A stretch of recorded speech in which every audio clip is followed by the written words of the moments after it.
오늘도 쉐마 투데이에 나오신 여러분 환영하고 축복합니다. 오늘의 말씀은 여호수아 5장의 내용입니다. 어제 저희가 주일 말씀을 통해서 요단을 건너가야 하는 그 삶에 대해서 이야기를 했습니다.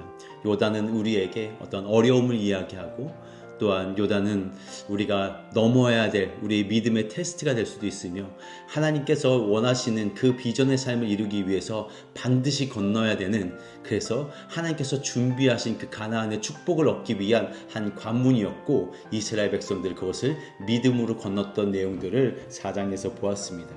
오늘은 이제 5장으로 이스라엘 백성들이 요단을 건넜습니다. 이제 가나안의 모든 왕들이 마음이 높고 기절했다 그랬어요. 얼마나 놀랬겠습니까?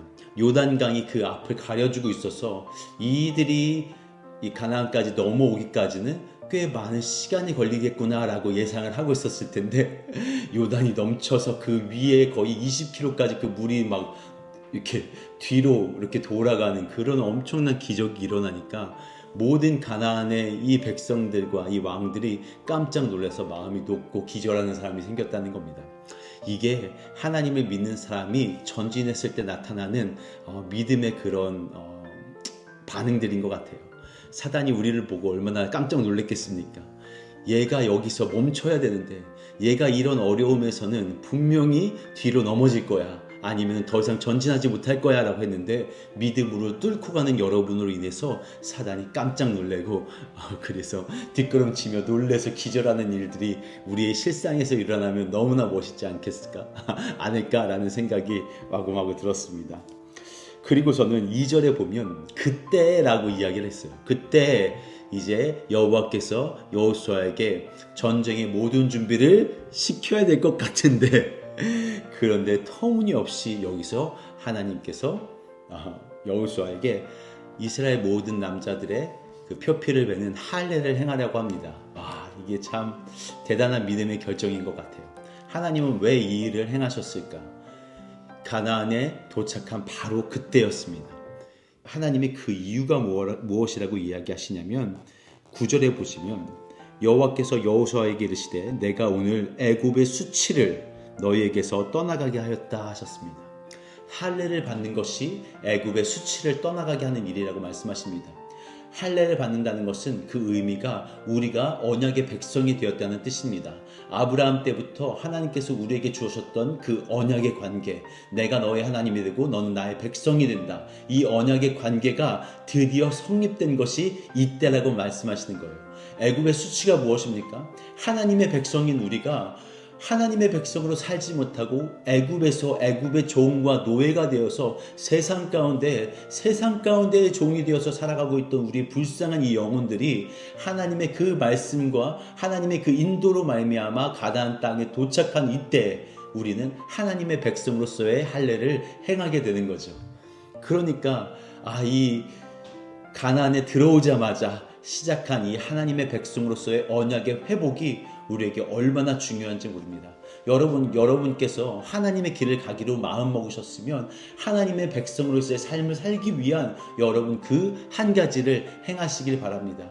그 기준이 되는 행동들을 행하시길 바라고, 그것이 무엇이 될지 모르겠습니다.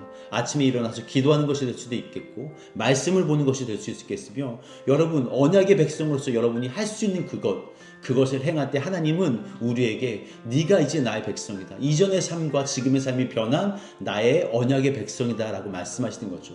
이 언약의 백성이 되기까지 얼마나 큰 도전과 시험이 있습니까? 할례를 받는다는 것은 무엇이에요? 우리의 그 일주일이 아무것도 못하는, 아파서 누워만 있어야 되는 그런 상황 가운데 펼쳐지는 겁니다. 무방비 상태가 되는 거예요. 여리고는 바로 지척에 있습니다. 만약에 그들이 이 사실을 알고 나왔으면 이스라엘 백성들은 떼죽음을 당하는 거예요. 그런데 바로 그때 하나님께서 우리의 믿음을 시험하시는 겁니다. 나의 백성으로서의 이 삶을 가는 것이 중요한 거냐? 아니면 지금 너의 스펙을 쌓기 위해, 아니면 너의 그 안전망을 위해서 네가 지금 전쟁을 준비하는 게 옳은 것이냐? 하나님이 우리에게 원하시는 것은 먼저 하나님의 백성으로의 삶을 살아가라는 것입니다. 주인이 누구라는 것이죠. 이게 우리에게는 참 마음에 와닿는 것이죠. 세상을 살 때 우리의 생각으로는 이걸 준비해야 되고 저걸 준비해야 되고 어떤 것으로 나아가야 되고 뭐 어떤 것을 더 가져야 되고 이렇게 좀 갖춰져야 된다라는 생각이 있을 수 있겠는데, 여러분, 하나님이 원하시는 건 절대 그런 방법이 아닙니다.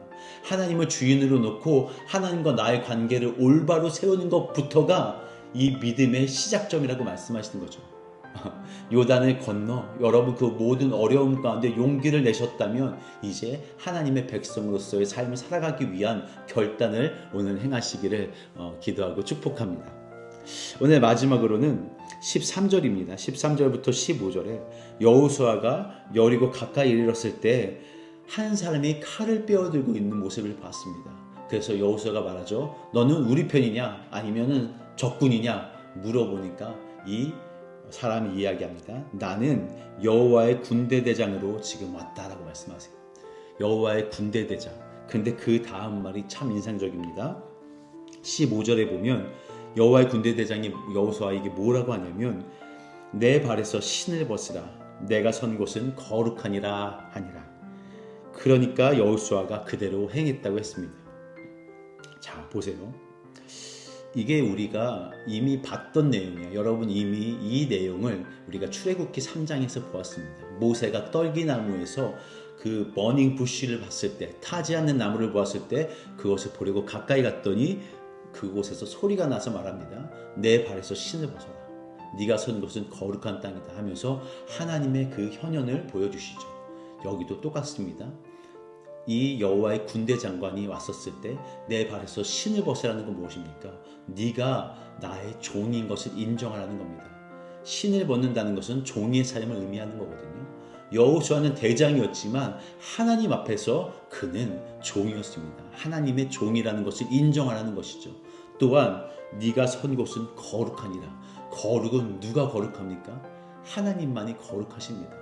그러니까 그 여호와의 군대 대장을 우리는 예수님으로 추론해 볼 수 있습니다. 하나님이시면서 하나님의 군대 대장으로 온 그 예수님, 그분이 이 전투를 지휘하신다는 말씀이세요. 가나안의 전쟁은 우리에게 속한 것이 아니라고 말씀하시는 겁니다. 우리가 이 삶을 살아가는 동안에 여러 가지 일어나는 일들, 그 사건들과 이 전쟁들 가운데 그 한 가지 한 가지 전쟁을 이 군대 대장인 예수 그리스도, 우리 가운데서 우리의 이 전쟁을 이끌어 나가시며 우리를 승리로 만들어 주실 그분이 예수 그리스도, 하나님의 군대 대장이라고 하시는 거죠. 여러분, 전쟁이 우리에게 속하지 않았기 때문에 얼마나 다행입니까? 이게 나한테 속했다면 내가 모든 이런 진두지휘를 해야 될 것이고, 내가 모든 이 계략을 짜야 될 것이며, 내가 뭘 알고 있어요. 내가 내일조차도 모르는 나의 연약함이 있는데, 근데 감사하게 하나님이 나와 같이 가주시겠다는 겁니다. 이 인생을 살아주시겠다는 겁니다. 이 2025년을 하나님이 나와 함께 걷기 때문에 내가 두려워하지 않을 것은 그가 나와 함께 하심이라. 그의 지팡이와 막대기가 나를 안위하시기 때문에 내가 안전하게 이 길을 가고 있는 겁니다. 여러분, 오늘 하루를 사시면서 결단해야 됩니다. 할례를 결단해야 됩니다. 나의 주인이 누군가, 내가 누구의 백성인가를 먼저 확립하고 그 후에 이 전쟁이 임하는 겁니다. 그러면 승리는 나에게 속한 것이 아니라 여호와께 속했다. 이것을 오늘 우리 여호수아 5장에서 확실하게 말해주고 있는 것이죠. 여러분, 사단은 우리의 이 2025년을 분명히 두려워할 거라고 믿어요. 여러분의 그 발걸음 때문에 내가 한 번도 해보지 않았던 그 전도, 내가 한 번도 해보지 않았던 그 말씀 읽기, 나의 기도 시간, 그런 여러 가지 상황들을 통해서 아니 얘가 왜 이래 깜짝 놀라게 하는, 사단이 놀라고 기절하는 그런 일들이 우리의 삶 가운데 오늘도 또 내일도 한 주가 또 1년 동안 펼쳐지기를 기도하고 축복합니다.